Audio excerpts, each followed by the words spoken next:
तेरे घर को छोड़कर किस दर जाऊं मैं, तेरे घर को छोड़कर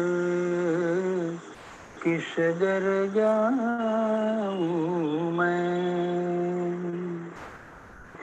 देख लिया जग सारा मैंने, देख लिया जग सारा मैंने, तेरे जैसा मीत नहीं दासा, तेरे जैसा मीत नहीं, तेरे जैसा सबल सहारा, तेरे जैसा सबल सहारा, तेरे जैसी प्रीत नहीं। किन शब्दों में आपकी महिमा गाऊं मैं, तेरे घर को छोड़कर किस दर जाऊं मैं, तेरे घर को छोड़कर किस दर जाऊं मैं। अपने पथ पर आप चलूं मैं, अपने पथ पर आप चलूं मैं, मुझ में इतना ज्ञान नहीं दासा, मुझ में इतना ज्ञान नहीं, ओ मतिमंद नैन का अंधा, ओ मतिमंद नैन का अंधा, भला बुरा पहचान नहीं।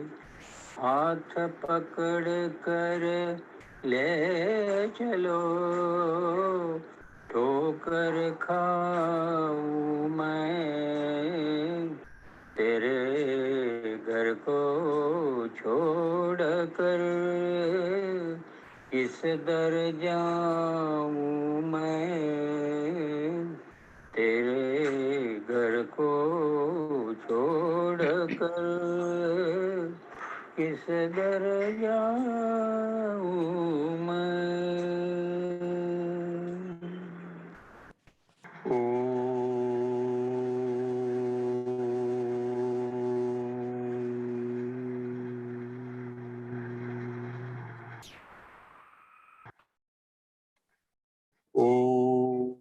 सहना भवतु, सहनौ भुनक्तु, सह वीर्यं करवावहै, तेजस्विनावधीतमस्तु मा विद्विषावहै।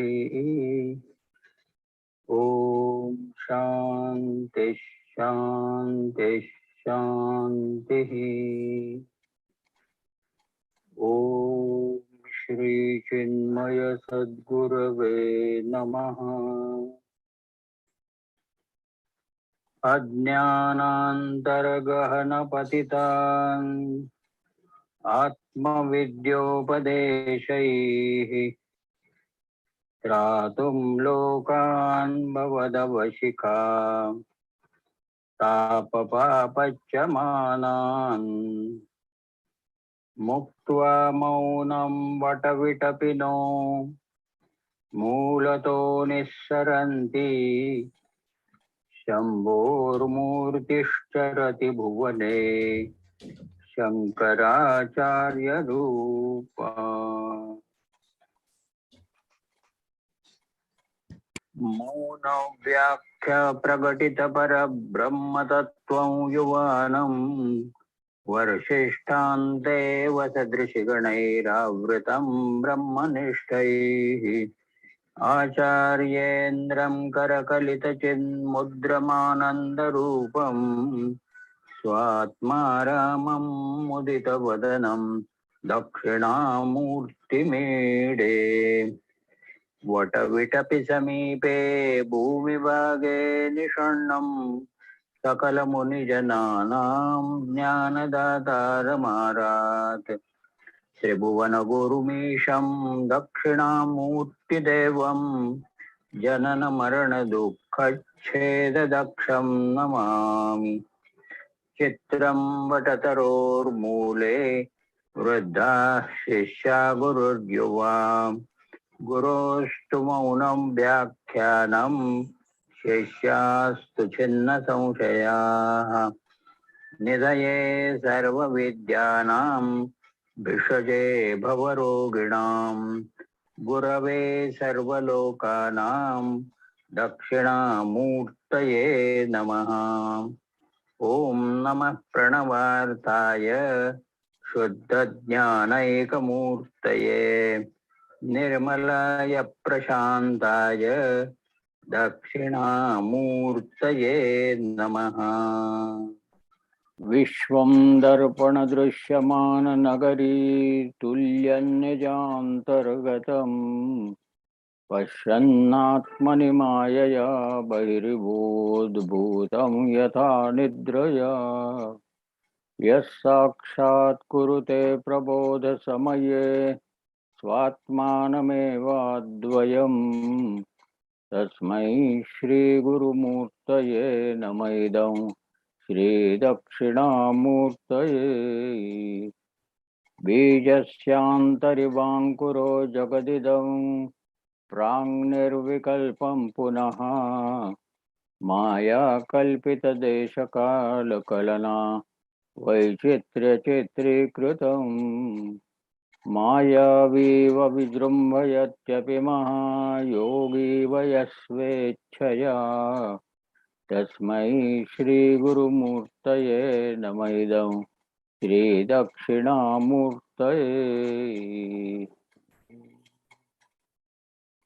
Hari Om friends, welcome to Vichara Sadhana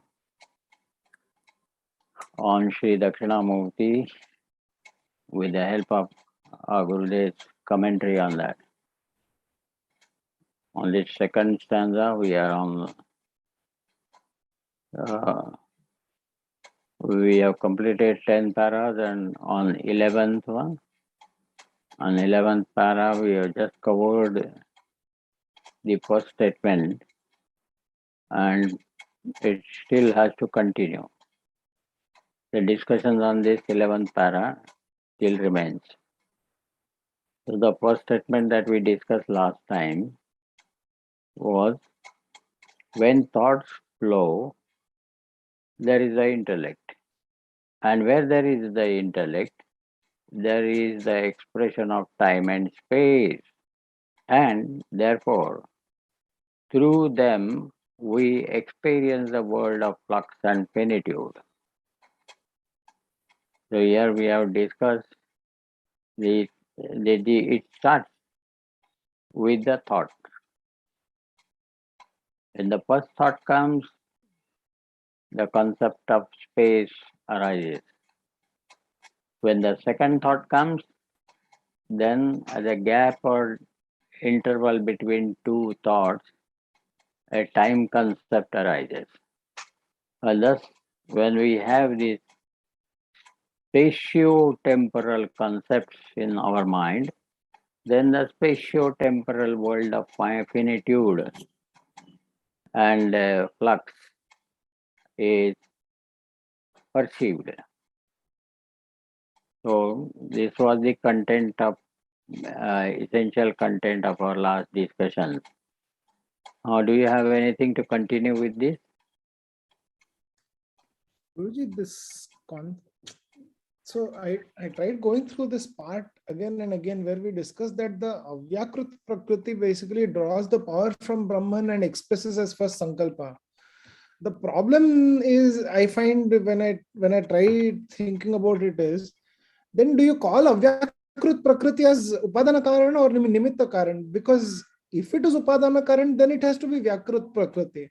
If it is Nimitta Karan, from where is the Nimitta Karan coming? There is no nimitta karan as prakriti. Prakriti is upadana karanam, or as such, when you are relating to Brahman, it is not this state, it is earlier state. Here it is the reflection of Brahman with prakriti. First level is when it is absolute existence, which is beyond the reach of even Shastras. When the Maya manifests in the Brahman as its inherent power, then the Upanishad dares to define as Satyam Jnanam Anantam Brahma. So this is the eternal existence and infinite knowledge, pure knowledge is, and they are inseparable, is the definition of Brahman, right? So it is Maya Brahma, in other words, or Brahma Maya. Then when the Brahman becomes conscious of this inherent power, then the inherent power becomes the object of consciousness. And this is the level where the Maya goes out with this reflection and starts creating or projecting the world of names and forms. It goes in process, and Shastra provides the means of these projections through the subtle elements, then their intermixing up through Panchikarana, etc. So it is very systematically explained.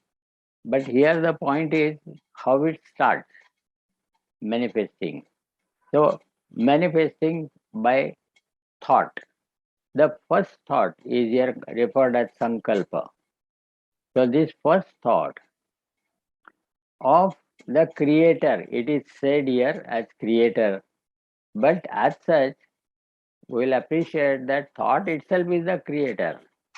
It is so strong and powerful that that itself is responsible for the further projections of more thoughts, and through those Vishayakar vrittis, the jiva under spell of ignorance experience them, perceives them, interacts with them, and then reaps for himself the fruits of actions of his deeds, and thus suffers.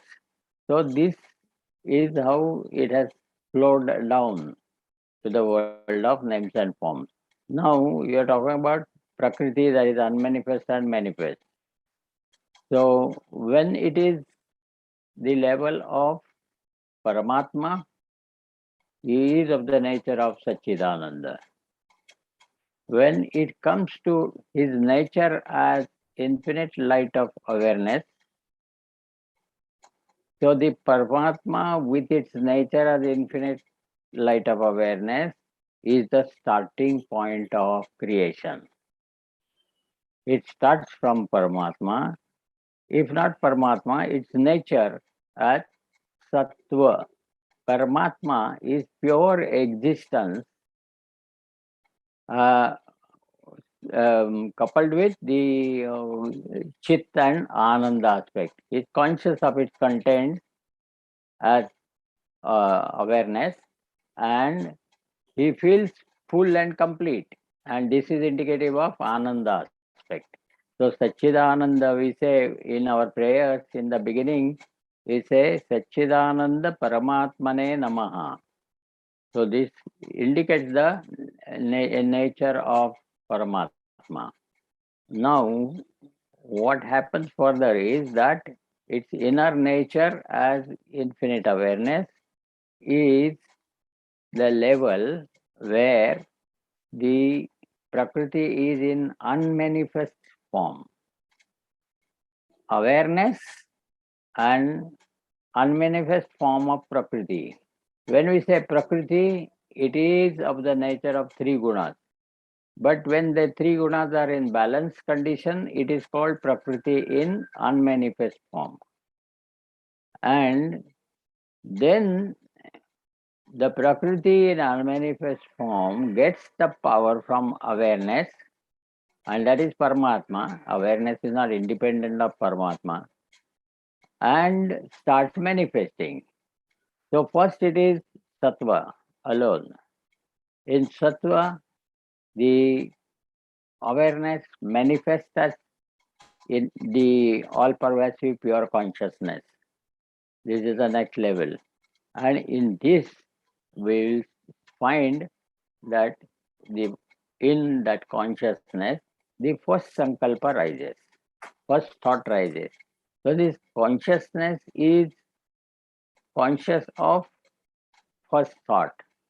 This is the further starting of the creation.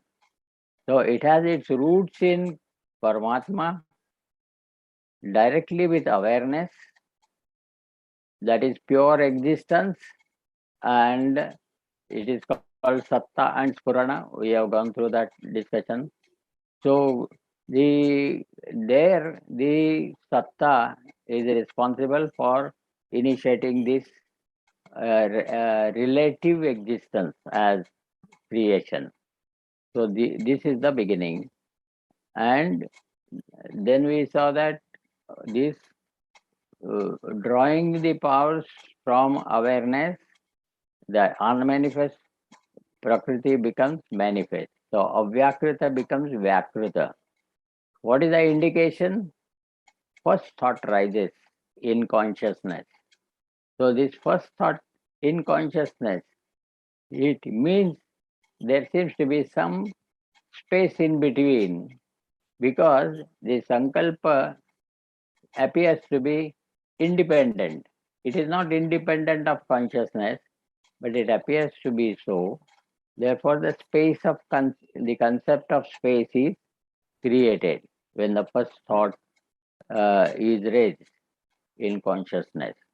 So, this first thought, with the first thought, the concept of space is created, and with the second thought, under succeeding thoughts, the time element is suggested as the gap between two successive thoughts. So, this is how it's related to our time space concept. So when the time space concept is clear now, accepted, then it is called the equipment of intellect. So this is the first upadhi, so to say, for the individual, the intellect, with space and time concept already with the intellect.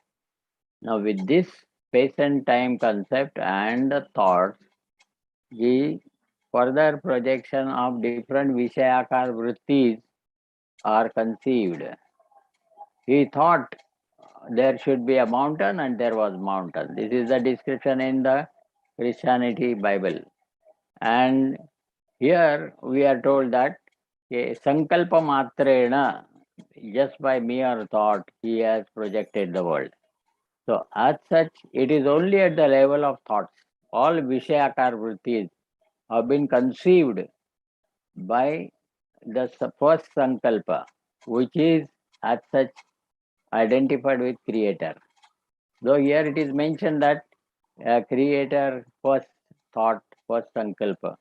But as such, the Creator and the first Sankalpa is not different.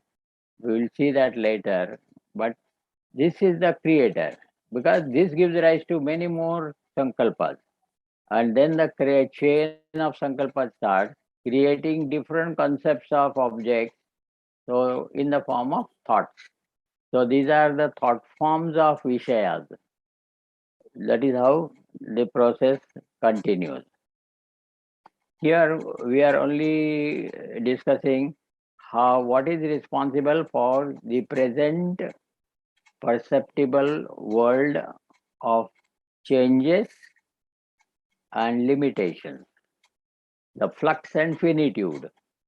The flux indicative of change every now and then, and the finitude indicates the sense of limitations. So that was related to the first statement. Now here, Upadana Karanam and Nimitta Karanam. That was your point, basically. So the Shastra says Upadana Karanam is Brahman, because the Prakriti as such by itself is inert and insentient. Prakriti by itself doesn't understand anything. Therefore, the credit goes to Brahman as Upadana Karanam. But the actual Upadana Karanam is these three gunas, Sattva, Rajas and Tamas. But Sattva, Rajas, Tamas gunas by themselves are inert, insentient. Therefore, they cannot take the credit of creator or the Upadana Karanam. Therefore, it goes back to Brahman. So, Brahman in Shastra is considered as Upadana Karanam. Now, this Brahman has to be immediately considered as the reflection of Brahman, not the Brahman as such. In Brahman, there is nothing, not even the first thought, not even an idea of Ekoham, Bahushyam, etc. It's not there in Brahman.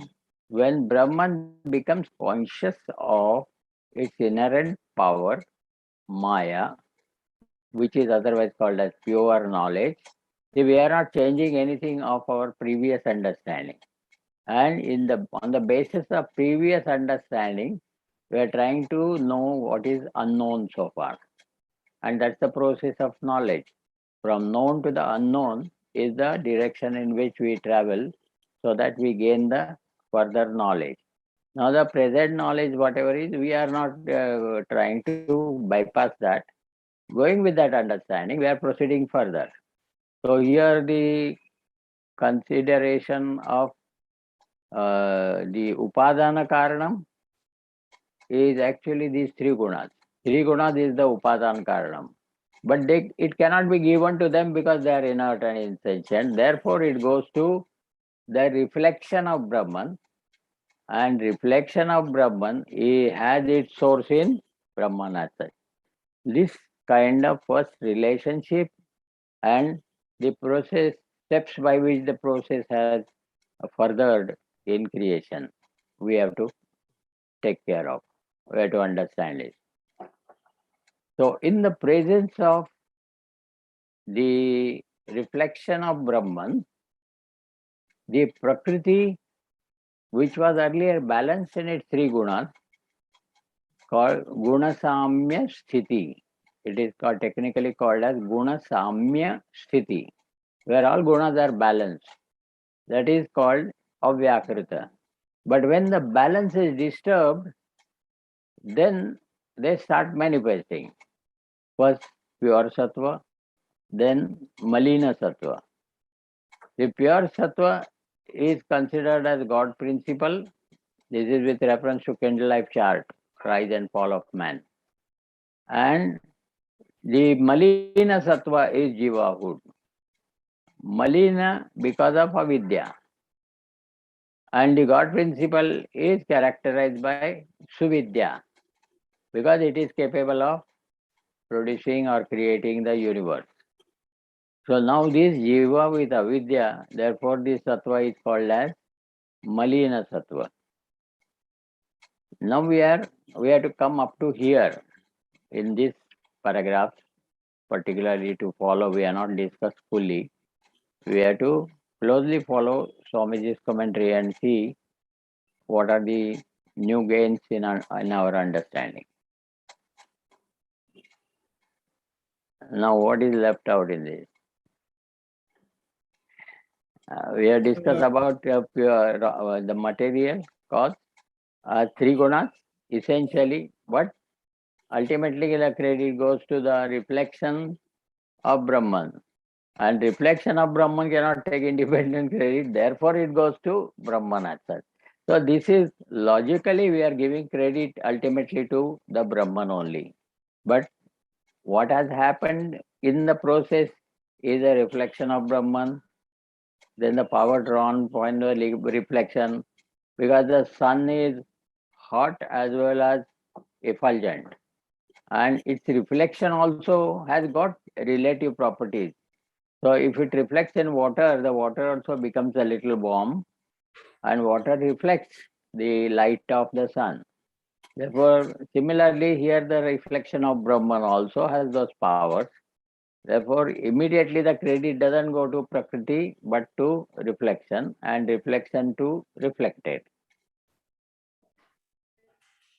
So my understanding here is like this, that in Paramatma, the possibility for Prakriti to separate itself from Chaitanya exists, from consciousness exists, and from there, that is why the Avyakrut is able to draw on the power from awareness to create the Sankalpa. Is this Okay. correct? Okay. Then in Brahman, even this possibility of separation of Prakriti and Prakriti and Chaitanya does not exist in the first place. In Brahman, nothing exists. Nothing else. Now we see now look at the adjectives. Brahman is one without a second. Paramatma is one alone. The one. See this. That is the difference. So it is not called one without a second because it's a reflection story. And once the gunas become imbalanced, then we refer to it as consciousness and Prakriti separately, as distinct from Yes. each other. So this is always from the karya that karana is inferred. We cannot have the understanding directly of the cause, because now we are at this level where it is too much away from us, the subtler levels. Therefore, we see the present, the function or the effect in the present, and try to infer the cause of it with the help of scripture, teacher, and our sense of logical reasoning. So Guruji, in our in the seeker's progress, is it correct to say that this, if the seeker is able to separate himself or herself from the world of objects, then that is one level. If there is a sense of occasional unity, that is the second level. And if there is a sense of unity such that there is no question of non-unity, or I don't know, disunity. What is occasional unity? Um, On unity between what? so unity between so today I am there, world is there, correct? Then today my view is that I am there, the world is there. In the state of now there itself, our perfect statement is if the mind is there, the world is there. Correct. If the mind is not, as in the deep sleep state, there is no world. Yes. So, and that is the state at which Prakriti is separate from the Chaitanya. Then in the state of meditation, Prakriti is separate from Chaitanya is also can be questioned, because it is all starts from Maya only. Pure knowledge, infinite awareness, all-pervasive consciousness, reflected consciousness as reflection, Chidabhas. Up to Chidabhas, it's all Maya only, in different form. Maya keeps on changing, and therefore it has levels of Maya. So we call it sometimes the infinite awareness, then all-pervasive consciousness, then Chidabhas. Up to Chidabhas, we can consider these as levels. And Chidabhas illumines all the world, our world within, and in the world within, the first thought, second thought, and thus it continues. So the whole thing is Maya only. Brahman remains intact, untouched by Prakriti. That's why it is called one without a second. It's only with the play of Maya is only with the reflection of Brahman in it. And that is Paramatma with its nature as awareness. This awareness is another form of Maya. Consciousness, another form of Maya. And Chidabhas, last form of Maya as an individual. Jiva Bhava, sense of individuality. Now the individuality is therefore immediate goal is to become or to reach the pure knowledge, full stop. And all in between are the graded steps in between, the graded levels. When Jiva becomes pure knowledge, that's all. Pure knowledge is the very nature of Brahman. So then the Brahman will reveal to him. Jiva has no access as such. There is no conveyance, there is no vehicle to reach the Brahman. So only Shastra says, and Shastra being pramana for this knowledge, Shastra says, Jivo Brahmaiva Naparaha. As Acharya has established this with the help of Gaudapada Acharya in his Karikas on Mandukya Upanishad, Acharya has systematically established the Advaita Mata.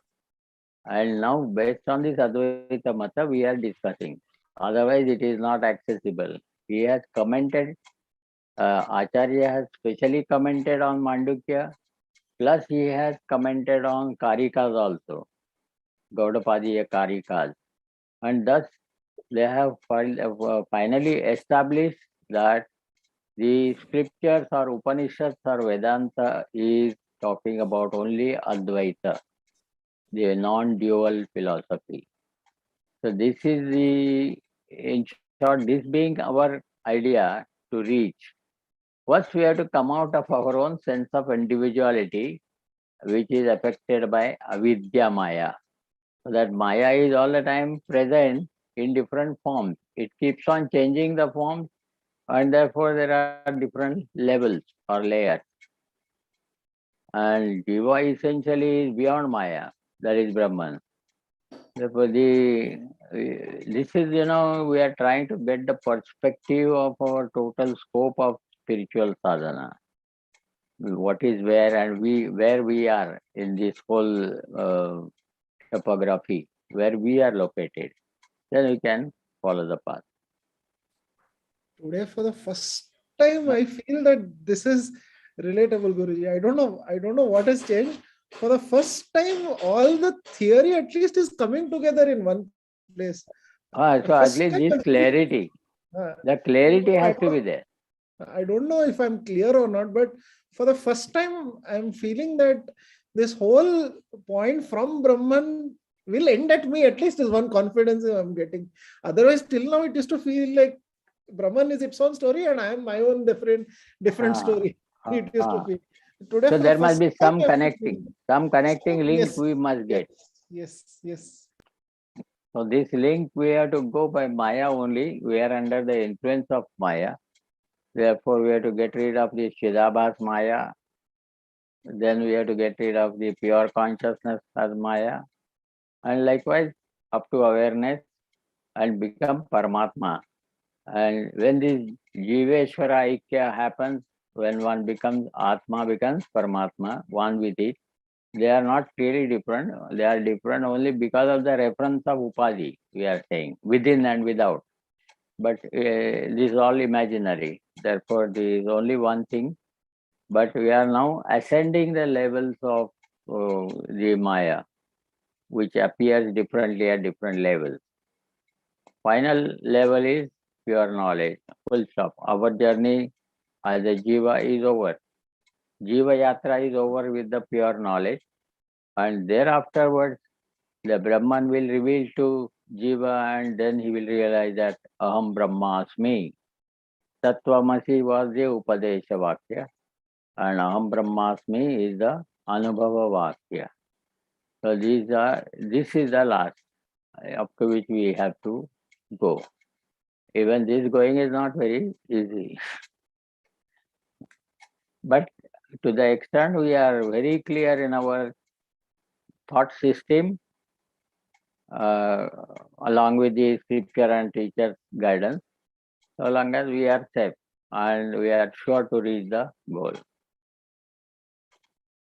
Yes, anyone else has anything to say about the first statement in the 11th para?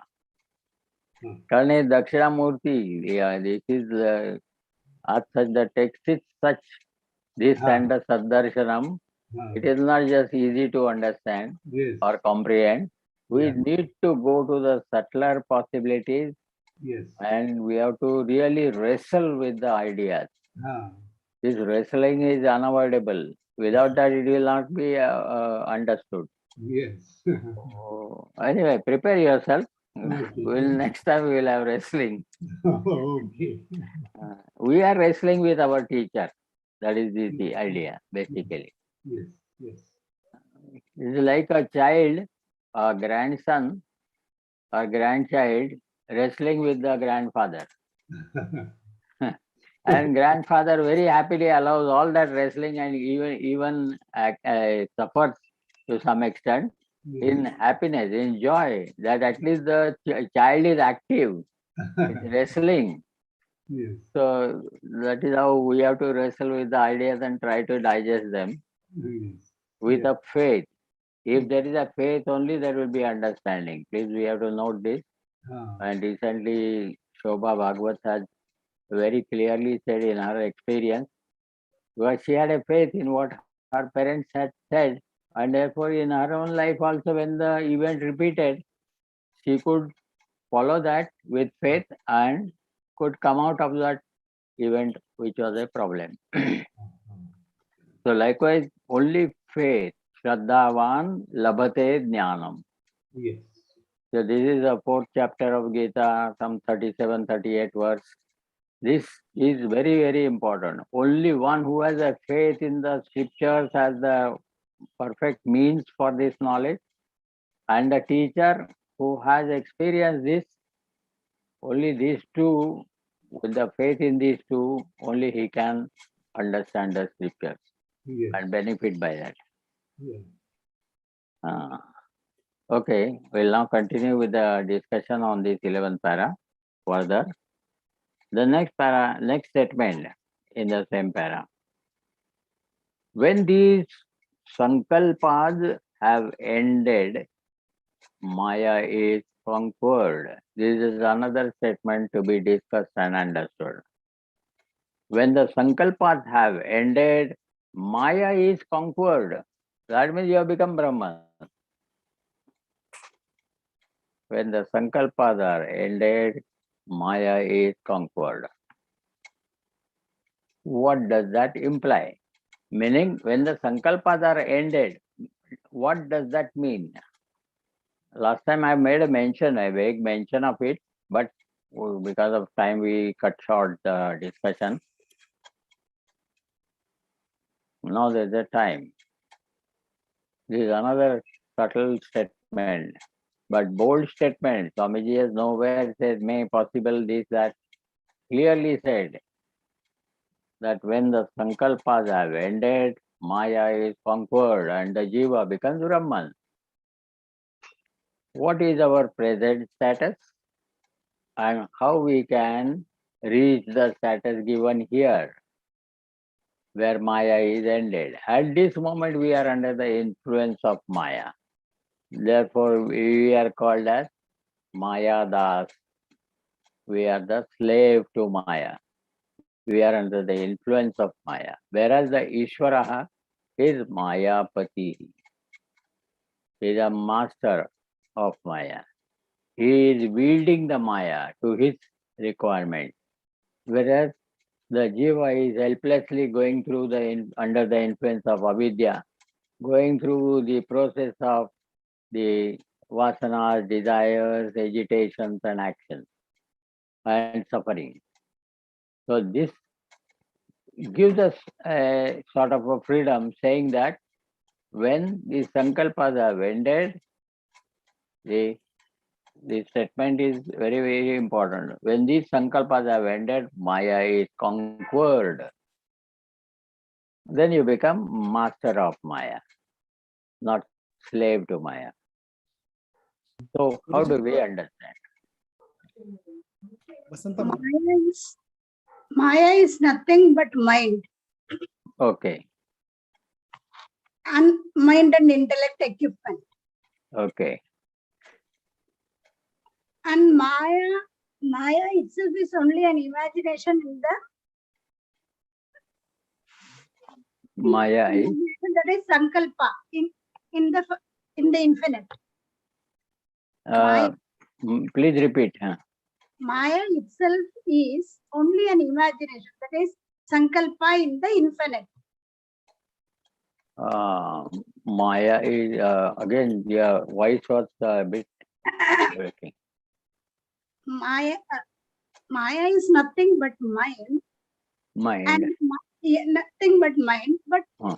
Maya from that is Maya itself is an imagination. That is what we call Sankalpa. No, that Imagination. imagination. That is only Okay. we call Sankalpa Right. from the infinite. Okay. Sankalpa from Sankalpa in our mind. In Sankalpa in the infinite. Now when you are going back to infinite, then it is first Sankalpa. Correct. Yes, correct. And this Sankalpa, it gives rise to many more Sankalpas. Yes, one first, second. And ultimately, when the thoughts, everything is mind, everything is connected together. So the meaning is when Sankalpa is ended, Maya is ended. So this is again same. The Sankalpa is ended means what? That is what we are now pinpointing. That is it. That is our vasanas, which gives rise with vasanas. Vasanas gives rise to Thoughts. thoughts. So Sankalpas. ultimately, thoughts are ended means mind is ended. That means vasanas are ended. Acha. Okay. That's your contribution. So when the vasanas are ended, the thoughts or sankalpas are ended. Ended. And then becomes a no mind. becomes No mind. no mind. Then the Maya is conquered. Now no mind. See, no mind is called as Amani Bhava. Technically called as Amani Bhava. Now when you have said mind is Maya, when you have said no mind is no Maya, right? No mind is no Maya. We cannot fully say no. No mind means we can just take it into consideration that we have conquered Maya. No, because mind, then you will say mind is nothing but it's a flow of thoughts. Yes. Correct. Now, when the flow of thoughts is ended, that is what. You say that when the flow of thoughts is ended, it is considered that vasanas are ended. Yeah. Correct? Yes. Okay. Yes. Anyone else would like this a good attempt? Guruji, if I focus a little more on the language, there is a sense of permanence to the language in this sentence. So something which starts, stops, but something which is ended has a more final, it has more of an element of finality, and something is temporarily subdued is one word. Conquered has a more final aspect to it.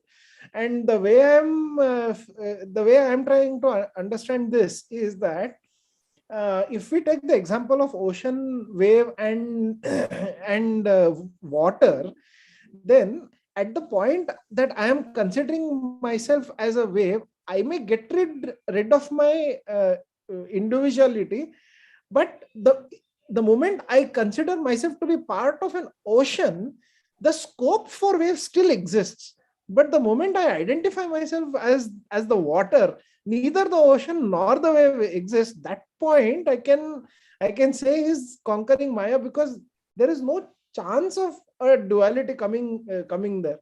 So I think the ending, conquering, is hinting at a stage in our contemplation where not only is there understanding that there is no duality, but there is also complete conviction that there is no scope for duality to exist at all. So you are now reducing the area for discussion to ending of the thoughts first, and then you are referring to. It's not just ending thought; it is ending the source of the thought. It is ending the source of thought. One, if Jiva could understand the source of thought, then the whole thing is over. Then there is no scope for further discussion. Because that's what we want to happen, that Jiva should understand its source. And if he starts looking for the source, it will go back to Brahman, finally. So if he knows the source, but at present, so long as he is under the spell of avidya, it is very difficult for him to know what is its source. Okay. And still, whether it is possible to end the sankalpas. The word we have to readjust, understand the ending of the sankalpas means what? Because the sankalpas started from the creator, the first sankalpa, which has given rise to many more sankalpas, and the individual is only one of the creatures created by the sankalpa. Sankalpa is a creator, and it has creation, and in the creation there are creatures as living beings, and then there are also non-living objects. So the whole scope, if you see, now it seems Moini has to say something. Yes, raise the hand. Yes. That Sankalpa is a thought. That is first. It may come because of vasanas from within or objects from outside. So as far as this body, mind, intellect equipment is there, thoughts will be there. But we have seen one shlok from Geeta, and there the example of ocean is given. That even if we add water to it or remove from it, it means second chapter only. It's left. Apuryamanam. Yes. Apuryamanam Ajala Pradeshta. So if even if the desire is coming or not, or outside objects are there or not, thoughts are rising or not, if the jiva is not identifying with it, and that that sadhak or jiva is allowing nature to act through it. So vasanas, they may be there, they may be acting, objects may be there, thoughts may be rising, but that person will not identify with any of them, neither objects or Beautiful, thoughts. Very good. That's the pinpointing in the discussion. And now we can go on this only. Now, therefore, he is not identifying. Therefore, now what is the next effect possible?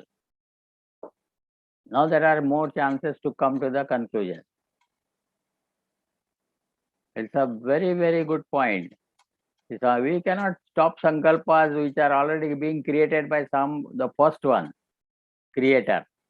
Okay, we cannot have any control over the world of objects also. What objects are there, we can have no control. What emotions will rise, we don't know. So, not to identify with them is the best first successful step, provided we are able to unidentify with them. Now what next? Therefore, what is as a result of not identifying with the sankalpas, what will happen? This is we can say negative part of it, that not identifying with either vasanas or thoughts or objects, whatever, body, mind, intellect. Then positive is identifying with the self. So not this is a bit jumping over to final conclusion. No. You need to give some indication that we are free from sankalpas. That sankalpas for us is ended. For a given jiva or seeker, the sankalpas have ended. He does not guarantee anything about other jivas, but for himself, he has been successful in ending the sankalpas by not identifying with them. Now only we need to interpret what do we mean exactly by ending the sankalpas. When sankalpas cannot be ended, very critical Guruji, point. the thoughts play out. The thoughts play out their own journey, but there are no new desires that come in the mind, because I am only a witness to all the thoughts that are there in me, basically. Now you give, okay, not coming in the mind. What is this coming in the mind? The thought coming in the mind, how do you express in a better way, more precise way? Thought coming in the mind, that's what you said. And you have further added to what Moini has contributed. Now we have to reach last step. That we can call as thoughtlessness. No, that is the state achieved. That is that's the ideal state, our nature. We are by nature free from thought. We cannot immediately reach the nature. Or we can say without sankalpa means without ego. No. Ego also we have to keep away for the time being. We are dealing with the sankalpa now, and how to end the sankalpa is a concern. Then you are saying not to identify with the sankalpa. All right. First step is win over.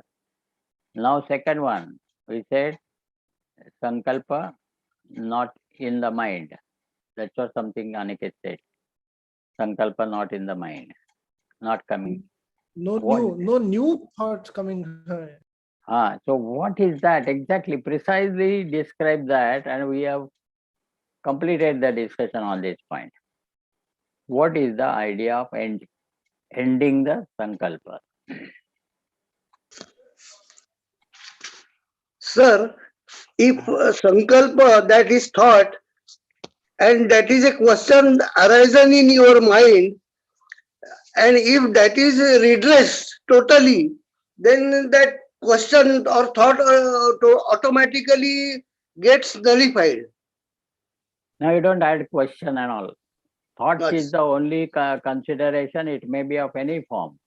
It may be in the form of desire. It may be in the form of action to act about it. Whatever it is, it may be in the form of question or answer, whatever. The basic raw material of all these modifications is thought, vritti. And that if it is compared with the wave on the ocean, it's okay. But now ending of, yes? Are we referring to it not being objectified, Guruji? No, when not identified, there is no question of objectifying. Objectifying happens further. Identifying is becoming one with it, and objectifying it, separating ourselves from it. So there the subject-object sense will come. When we identify, we become sankalpa. So that is the immediately first successful step. If we are not able to identify, if we cannot give up the sense of identification with the thought that is coming, then that is the first step achieved. Then no thought in the mind. How do we give a clear-cut shape to this, that there is no thought in the mind? You have to see the process. Compare, fall back to the example, the wave and the ocean. How do you describe there is no wave? Ocean cannot be without waves. But for a given miss wave, it can be. Merges back. Merges back. Yes, that is again positive. But here we have to get rid of waveness. How the waveness will disappear? Waveness is wave with sankalpa, no? When the wave knows that it is only nama rupa and it is only water, when the wave knows. So, but how do we handle nama rupa? No, when the wave knows that it is only water, then the wave... Knowledge of water content in both ocean as well as wave. Common Yes. content is water. Okay. Yes. This knowledge is not possible unless the present process of thoughts generating, existing, and further projecting into the solid world of objects. Unless this stops, there is no chance for any knowledge. This what we are saying is only the theoretical ideas we have learned from the scriptures and teachers. But when actually it will happen in us, that means when one Miss Wave who is finding Drops the herself, ego. how it will happen? Drops the ego. Drop? When the ego is dropped. I don't know why the sound is not very. Please say it again. When the ego is dropped. Ego is gone. Dropped. Drop. Now, Mr. Jiva is already one with the ego and is identifying with the mind. So, ego is already having an association with the mind. And Jiva is identified with the ego. I am so and so. So, the Jiva with ego, we call it as egoistic individual, right? And the egoistic individual is identifying with the mind, whatever comes in the mind. So usually the desires in the intellect, when they agitate the mind is also involved in it, in that sankalpa, I want.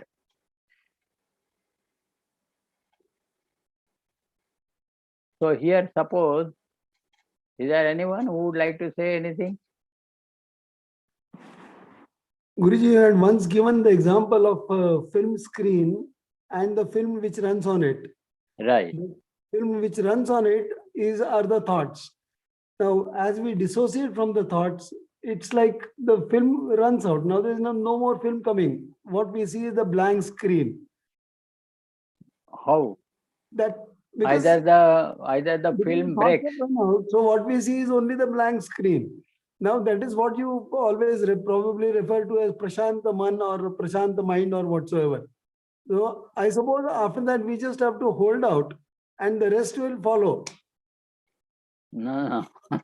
You are saying about the white screen itself is again like jumping to the conclusion. We are not concluding on the ultimate nature, our ultimate nature. At this moment, we want to get rid of sankalpas. When the sankalpas are ended, Maya is on. That statement we are concentrating on for discussion. So unless the sankalpas goes away, unless the film breaks, the white screen will not be seen. So the light should be on and the film breaks. Then you will see only the light directly seen on the screen. Therefore, we will see the white screen. But just breaking the film is not done by the spectator. No, I'm not talking about breaking the film. I'm just saying that it will run out. I mean, the new film will start, then that also will run out because I don't pay attention to it. When you say run out, means all the sankalpas are over, exhausted. Yeah. It will. But that is not the possible. mind will understand that something else is going on now. It better holds back itself. Getting the sankalpas over is not possible because sankalpas are everywhere in the surrounding. In the whole creation, is full of sankalpas. And in whatever area we go, those sankalpas try to enter our mind and influence us. Now, for instance, when we are passing on the road, we are passing by a theater, then ideas of movies and etc. will come in. In Ramayana also, these similar conditions were described, where while passing through some jungle areas, both Ram and Lakshmana, all of them three, the Lakshmana started getting the thoughts of usurping the kingdom of Ayodhya and thinking, hating the Rama, etc. So he wondered why these thoughts are coming in his mind. And when they looked into the details, the area they were passing through, there was a king who had done all that. And therefore, those thoughts prominent in that area entered his mind and influenced his mind. Likewise, see, the sankalpas cannot be ended ordinarily with reference to the outer world. The film is unwinding. We can restrict that to our individual prarabdha. The film of prarabdha is being unrolled, and the end of prarabdha will only mean the end of physical body, not the individual. Individual will continue in its jiva yatra. Only sharira yatra will end moment prarabdha is over, right? So this is quite reasonable. Now, point is how the individual can consider his sankalpas have ended. In a given span of life, sankalpas are ended, only that body will fall. But the subtle body will continue its travel. Because the ego, the jiva, is united with the subtle body. Mana buddhi chitta ahankar. The ahankar is inseparable from the subtle body. So that will travel towards the areas based on the last thought. This all theory we have covered earlier. Here, ending the thought is the point. I will suggest that when the sankalpa in my mind does not, yes, Moini? One more part we have seen that vritti, whatever is Vishayakar vritti, if it is turning into Atmakar vritti, then that thought is as good as not having sankalpa. So every thought which is rising, or another part we have seen that thought and the illumination. So even if thought is there, then my attention is at illumination. So these two possibilities are there. If vritti is there, that vritti, as soon as it enters the mind, it changes into Atmakar vritti. Or what is looked upon as, instead of that thought, content of the thought are paid attention to. Then thought may come, but then it's Atmakar vritti, when you say, it is again going to the end result. That is the goal, to form the Atmakar vritti. Then the question will come, what is the purpose of Atmakar vritti? Then you will say, for our discussion, that the job of Atmakar vritti is to destroy all the Vishayakar vrittis, root and branch. yes.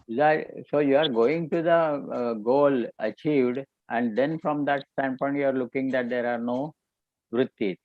That is not the point. We cannot reach the goal and then talk about it. At this moment we are stuck up here with it. But condition itself is final condition. But Maya is conquered, means nothing is balanced now. that is the end of vasanas, you have said. Vasanas have ended. Because the statement says that Maya is conquered. So that itself is final condition. So that's why when the sankalpas have ended, we are concentrating on the word ended. How do we understand the word ended? Sankalpas by themselves cannot be ended so long as the world is there. It goes on, the process is goes on. But for the jiva, given seeker, a spiritual seeker, for him, he can end the sankalpas. Therefore, ending by him is to be understood precisely. See, these are discourses basically. Here it is written, but even in this written commentary, we need to understand ending of the vritti. So when the sankalpas have ended, we have discussed this point, and I will repeat those, make a restatement again. Same. When the thought or sankalpa does not arise in the mind, this is the state we have to win over. Destroying them, etc., is the job of Brahmakar vritti or Atmakar vritti. We are not gone there. If we have gone there, there is no question of vrittis. But at this moment, with the help of reflection and meditation, if my decision or determination about my true nature, intellectual level, is fixed, then the attempts of reflection and meditation will bring me to a state where the sankalpa doesn't rise in my mind. And already we are not identifying with the whatever sankalpas are coming, because that's an independent process of vasanas, desires, agitations, and action. When I identify with them, then I am creating more vasanas, further more impressions, and then it is a vicious circle, unending circle. But if I don't identify with these, then I am not adding to it, first of all. And when I am determining with the help of reflection and meditation, yoga sadhana, then at least this will not, this will help in a situation where the sankalpa doesn't rise for me. It's an individual case. I am not talking about any individual. A spiritual seeker who is trying to ascertain his true nature with the help of reflection and meditation will, as a result of that, will be fully determined about his nature. Now the question is to experience, but the immediate effect as success is that no new sankalpa is rising. Now this idea is suggested in 6th chapter of Gita, Dhyana Yoga. Sankalpa prabhavan kaman sarvan tyaktva asheshataha. He gives up. He does not make any sankalpa. So that kind is stopped.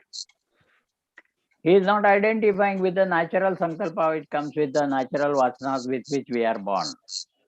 He is not identifying with.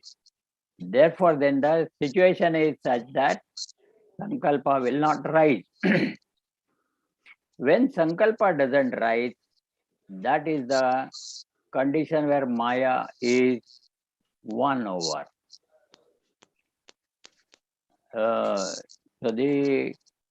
Here only we are at the level of sadhana as a sadhak, and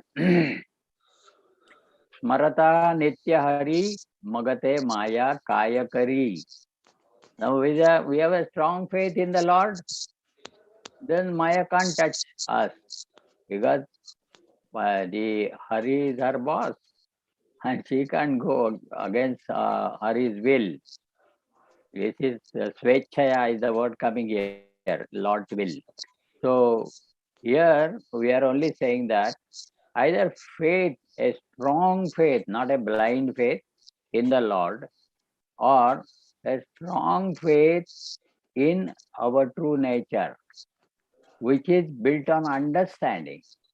It's not just a belief, but a belief reinforced with understanding becomes a faith. And a strong faith about our true nature, built by the study of scriptures, listening from the master, reflection on what we have listened, and an attempt to meditate, making the mind quiet, etc. All this together with a faith in our true nature, the sankalpa will not rise.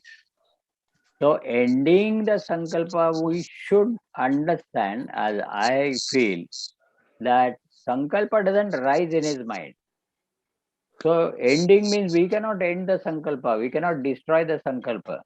It has a power. Swamiji has mentioned here, because of the strong thought was sankalpa. It keeps on generating many more sankalpas.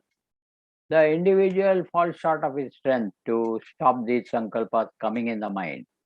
So the first level of the attempt to end the vrittis is not to identify them. We cannot end, really speaking. Physically, we cannot end them. It is we are programmed by these vasanas. Vasanas in time with a given situation will rise and demand for its fulfillment. Then they become desires. Desires will agitate the mind, and the fellow will helplessly try to fulfill the desires. In the bargain, only few lucky ones will find their fulfillment, others will only suffer. And those who fulfill the desires, they will find that this very fulfillment becomes the cause for the following sorrows. So it is all total sorrows only, whether it is in the form of happiness or suffering. But one who has understood this, he will first work on his true nature. What is his true nature? With the help of study of scriptures, listening to masters, and reflecting upon them independently with our own logical reasoning, and having a strong faith in his nature. Under such situation in our body politic or in our subtle body, the sankalpa dare not rise. This sankalpa is our sankalpa. And the natural sankalpa of vasana, desires, etc. is bound to follow, but we will not get disturbed because we are not identifying. So they will, through our actions, our existing prarabdha will be exhausted. But because we are not joining, identifying with that sankalpa, we are not increasing the desire, another vasanas, disadvantage.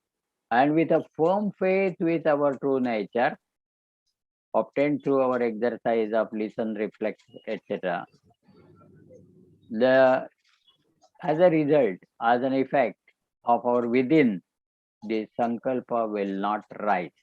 Moment sankalpa doesn't rise, meaning the existing sankalpa has gone for the good, and the next sankalpa doesn't rise in the mind, there the maya is ended. Sir, we have seen this in context that when the sankalpa doesn't rise individually, and when the stage comes, then the Ishvara, this is a fit instrument for Ishvara for his sankalpa. So the sankalpas will not be his individual, but Ishvara will operate through such individual for the benefit of society. So there at that level, when we go, we will understand that even Ishvara is not involved in this. Ishvara's presence is only enough for the Prakriti. Purusha and Prakriti are the terms used in Gita chapter 15. Yes. That Purusha and Prakriti, even Purusha does not take any active part, but in his presence is so vital and dynamic presence of Purusha, which helps the Prakriti to draw the strength and produce further.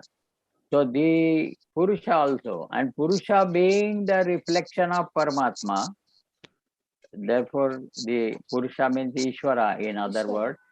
Otherwise in Gita's word it is Purusha and Prakriti, and the ultimate is Purushottama. Yes. 15th chapter is very important for this. And that is the best paper presentation by Vyasa Rishi. 15th chapter is the excellent presentation of paper on this Paramatma, Purushottama Yoga, etc. He is indicating the ultimate. So it's a question of only discrimination first between Purusha and Prakriti, Vivek, and then identify with Purusha and understand that Purusha on his own does not initiate any involvement or action, but its presence itself is so vital and dynamic that it encourages the Prakriti.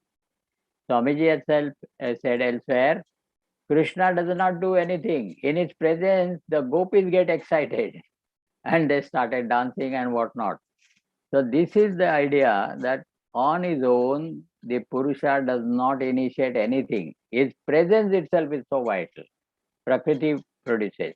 Therefore, when I stop creating sankalpas on my own, sankalpa prabhavan kaman, the desires prompted by my own sankalpa, and I don't identify with the natural sankalpa with which I am born, the vasanas with which I am born, they will in time, according to the situation, will give rise to some desires, and they will be fulfilled, exhausted through actions, but I'm not identifying with them. Therefore, I'm not a shareholder of whatever happens. I will go through those consequences of this in the form of suffering or happiness.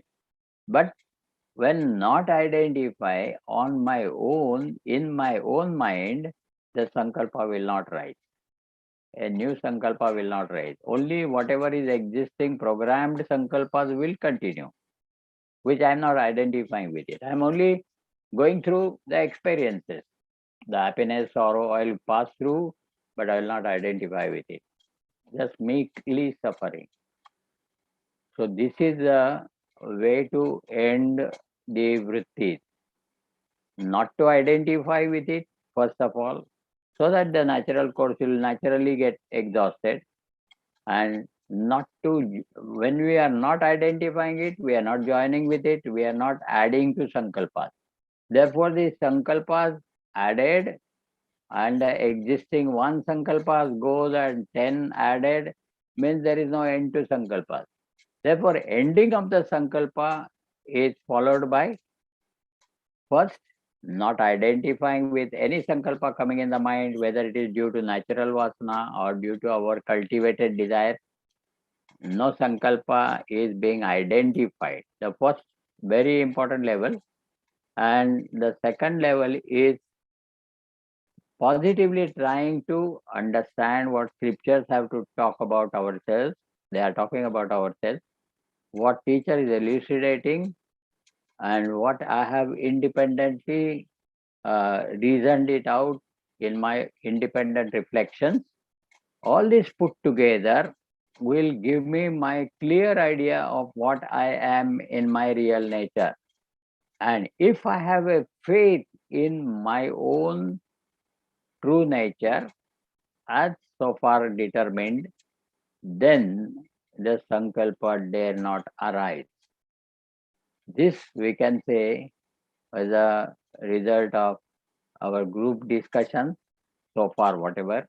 There are beautiful contributions, and we are only making use of these contributions and trying to conclude about it. So ending the vrittis, the wording here is the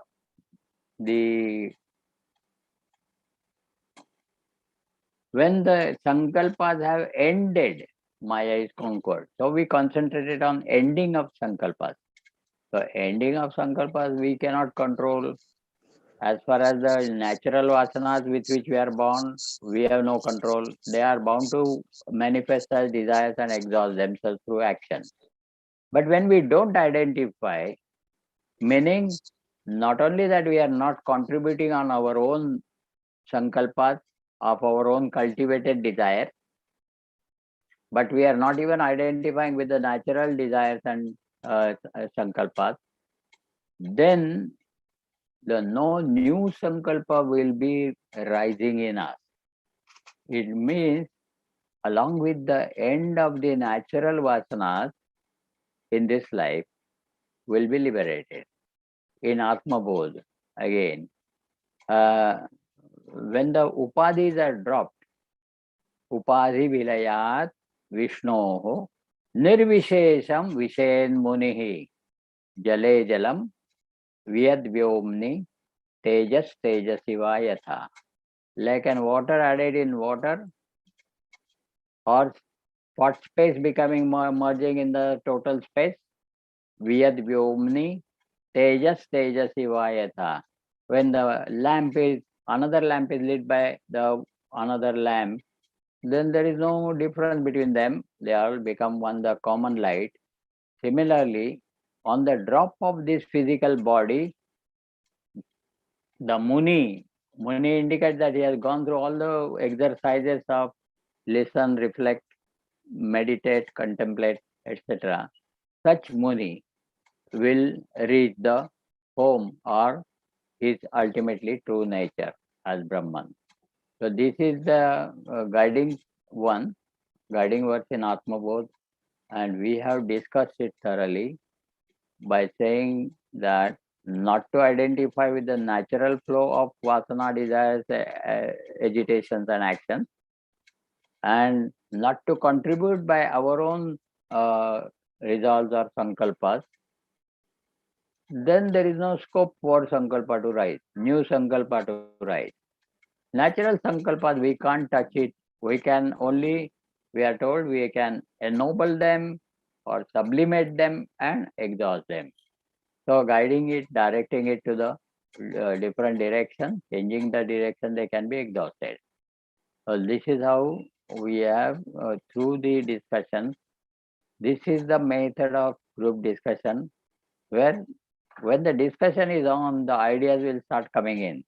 Because now we are going to that atmosphere where even our teachers and the scriptural statement, they are all, we are joining in that world of thoughts.